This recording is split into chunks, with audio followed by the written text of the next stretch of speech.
Dans cette vidéo, je vais vous présenter les différentes fonctionnalités hydrauliques disponibles sur un Valtra G5 dans sa finition high-tech combinée à un chargeur frontal.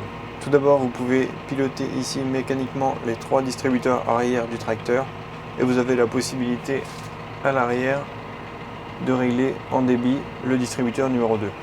Sur chacun de ces distributeurs, vous avez la possibilité de les bloquer dans leur position. Par exemple ici, je peux le bloquer au neutre. Je peux le bloquer en position avant ou en position arrière. Vous pouvez piloter votre chargeur frontal à l'aide de ce petit joystick. Mais tout d'abord, il vous faudra activer l'hydraulique en appuyant sur un bouton on-off afin qu'il s'allume en vert pour débloquer l'hydraulique. Donc quand vous faites avant-arrière, vous pouvez soit lever ou baisser le chargeur frontal. Et quand vous faites gauche-droite, vous pouvez incliner plus ou moins votre godet. Le fingertip permet de piloter la troisième fonction du godet. Pour régler le débit hydraulique de votre chargeur frontal, il vous suffit de vous rendre sur votre tableau de bord, d'appuyer sur la flèche droite jusqu'à arriver au petit vérin qui symbolise l'hydraulique. Quand vous arrivez sur ce menu, vous avez ici l'assistant hydraulique qui va accélérer mon régime moteur dès que j'aurai besoin d'hydraulique pour mon chargeur. Donc pour que cela fonctionne, 2 critères sont requis.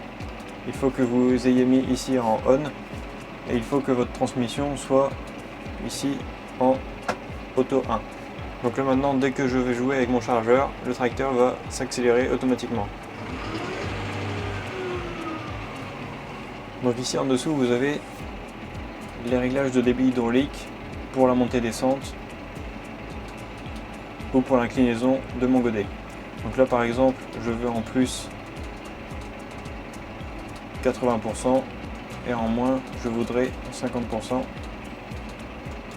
Donc là mon réglage de débit est effectué pour l'inclinaison du godet. Maintenant si je veux régler la montée-descente, je repasse en montée-descente et hop, ici je viens régler comme je veux la montée et la descente. Ensuite en dessous, vous avez la possibilité de rajouter une position flottante à votre chargeur frontal. Donc là par exemple, si je veux que mon chargeur frontal suive le sol, il me suffit de pousser à fond vers l'avant pour le positionner en position flottante. Je peux également appliquer cette position flottante sur l'inclinaison de mon godet. Donc là je viens changer inclinaison, hop, flottant. Et là ici j'ai une position flottante pour mon godet.